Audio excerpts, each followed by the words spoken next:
The world of cinema is reeling, its vibrant pulse stilled by an aching loss, as Diane Keaton, a radiant spirit whose light defined generations, passed away at 79 on October 11th, 2025, in the quiet embrace of her Brentwood home, her final breath slipping softly into eternity, leaving a void so deep it feels like the stars themselves have dimmed. Her departure freezing time for those who found solace in her laughter, courage in her vulnerability, and truth in her every glance.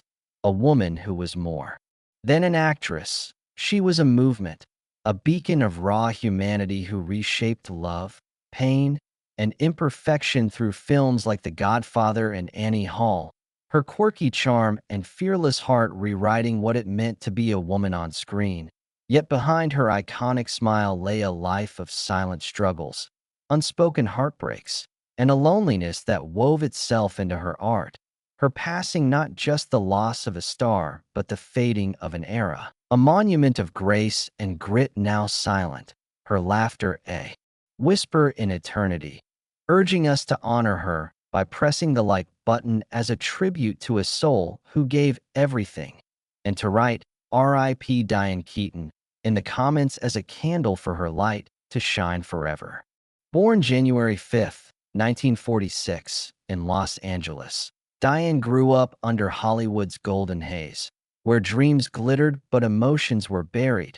Her father, Jack Hall, a steady civil engineer, taught discipline as love, while her mother, Dorothy Diane Keaton Hall, once Mrs. Los Angeles 1955, traded stage aspirations for domestic shadows, her radiance dimming in a home where appearances ruled. For kids in neat rows for dinner, prayers before meals, laughter reserved for guests, a stifling silence shaping Diane's young heart, as she later shared.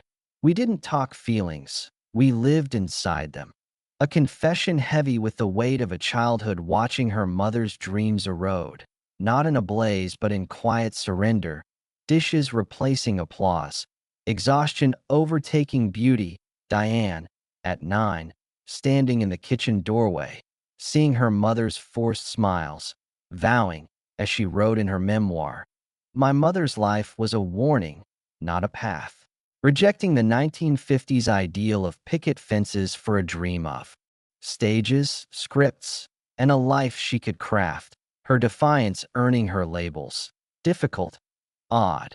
But she wasn't broken, she was breaking free, a quiet rebellion burning within, finding salvation in high school theater as Blanche DuBois, trembling but alive, later recalling. That stage was the first time I felt seen. It wasn't acting, it was surviving. A spark that carried her to New York in 1966 at 20, with a suitcase, 2 scripts, and her mother's unfulfilled dreams, enrolling at the neighborhood playhouse, dropping Hall for her mother's maiden name, Keaton, a nod and a defiance, saying, "Every Miss Keaton honors my mother." Her vow to escape silence forging a voice that would echo across decades. New York in 1966 was a crucible, winter's chill biting as Diane stepped off a Greyhound with dreams heavier than her luggage, renting a crumbling Upper West Side apartment, walls thin enough to carry neighbors' fights, the radiator wheezing, windows leaking cold, her sleeping in a coat, breath fogging against glass, the city's pulse deafening yet indifferent, a test of grit where survival was art. Mornings spent in audition lines reeking of smoke and rejection. Too tall, too weird, not our type. Her shoes wearing thin, pride thinner, yet her spirit unyielding. Waitressing by day, serving faces that forgot her, singing in smoky basements by night. Her voice rising over clinking coins, walking streets to stay warm, too stubborn to beg, sharing sandwiches with playhouse friends, laughing through hunger, as she later wrote. The radiator coughed, but fear was my fuel. Surviving on tea, half slices of bread, pawning shoes for rent, skipping subways for coffee, writing dialogue by candlelight when power failed, pressing hands to cold windows to feel alive, whispering, "Not yet," to despair, loneliness her shadow. Yet a fire kindled within, her notebooks filling with unsent letters to her mother, herself, and a dream she refused to let die. Until 1968, after 2 years of near starvation, hair called, seeking someone raw, real, Diane auditioning barefoot, trembling, not for approval but survival, the director whispering, "Don't change," her stage moment cracking open 20 years of silence. The audience seeing not perfection but truth. Her words, "I built myself from fear." No metaphor, but a confession. Every rejection, every cold night, every empty pocket forging the courage that would define her legend. Born not in comfort, but in defiance. A young woman in snow with a heart that refused to freeze. The spotlight replaced snow, silence turned to applause, and Diane Keaton became a cinematic force, starting with The Godfather in 1972. Whereas Kay Adams, she brought quiet strength to Al Pacino's Michael Corleone, her role not just earning fame, but giving her a voice. Followed by Annie Hall in 1977, her turtlenecks, awkward laugh, and raw honesty. Pure Diane, capturing hearts. Winning an Oscar at 31, yet alone in her kitchen that night, she whispered, "Is this being seen? Fame a cage only."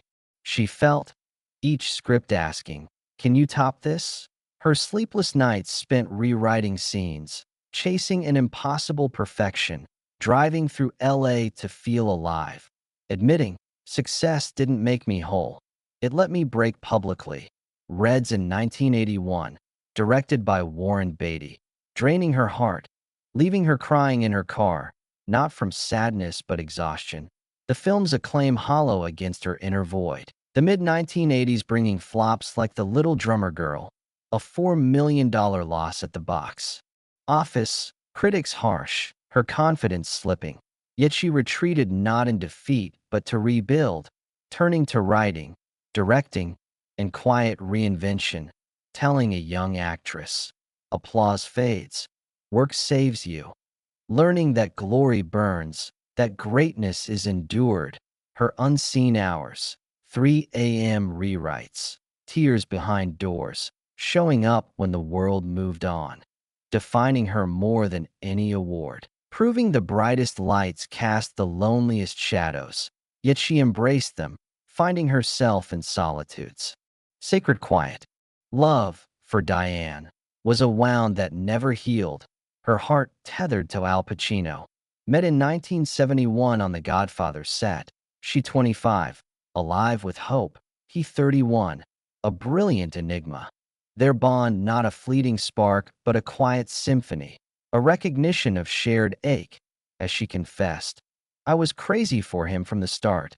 Their early years simple, silent moments between takes, sunlight on studio walls, her laughter softening his edges, driving through LA with Sinatra on the radio, eating pasta cross-legged on his floor, her dreaming of a life with Sunday mornings, kids with his eyes, her smile, a seaside home, their Godfather roles mirroring their unspoken longing, intense yet unresolved, wandering New York during part two.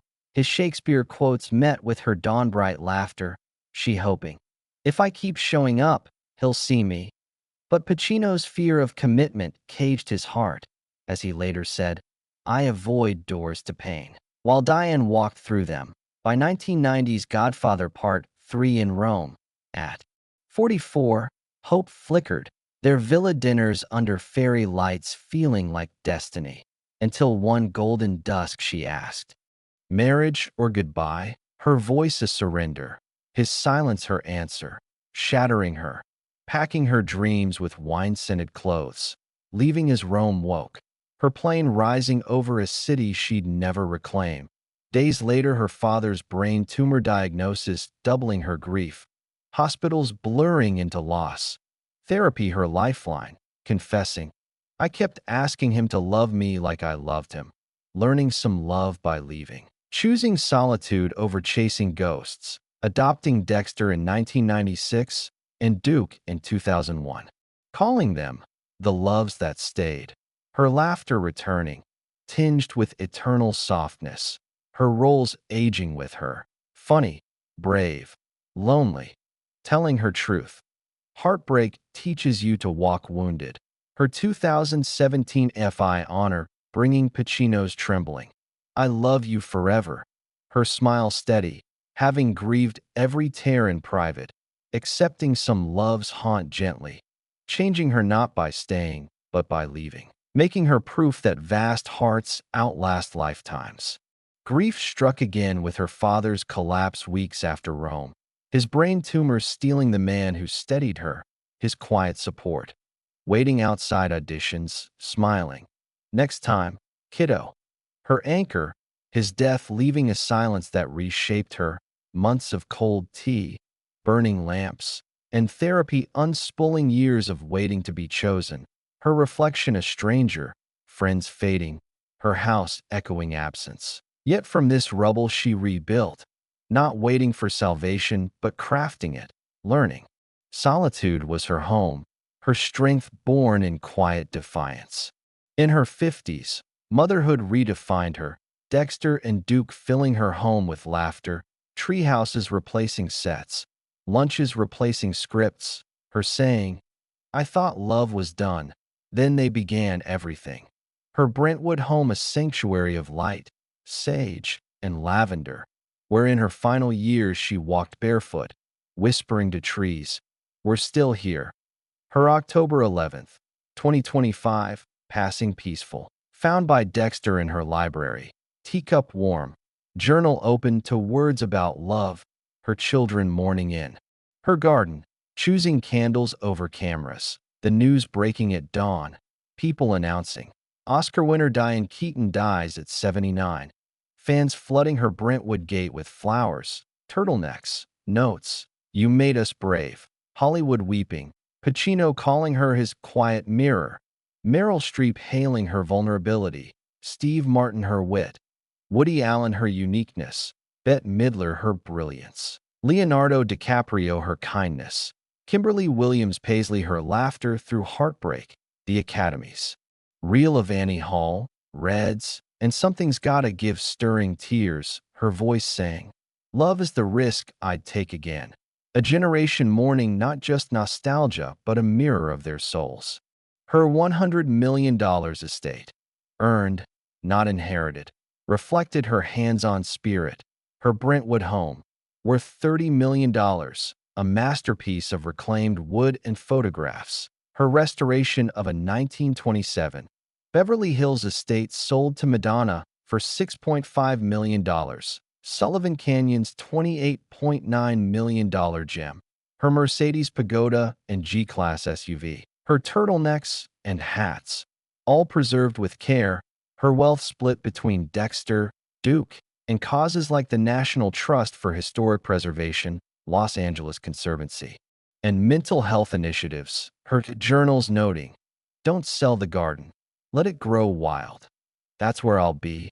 Her art collection, Rauschenberg paintings, women's sculptures, donated to LACMA, her legacy not in dollars, but in inspiring women to embrace imperfection, rebuilding homes and hearts. Her words, money doesn't save you, love does, shaping a life of endurance, her influence in fashion, art, and authenticity a rebellion of sincerity. Emma Stone calling her brilliant and strange.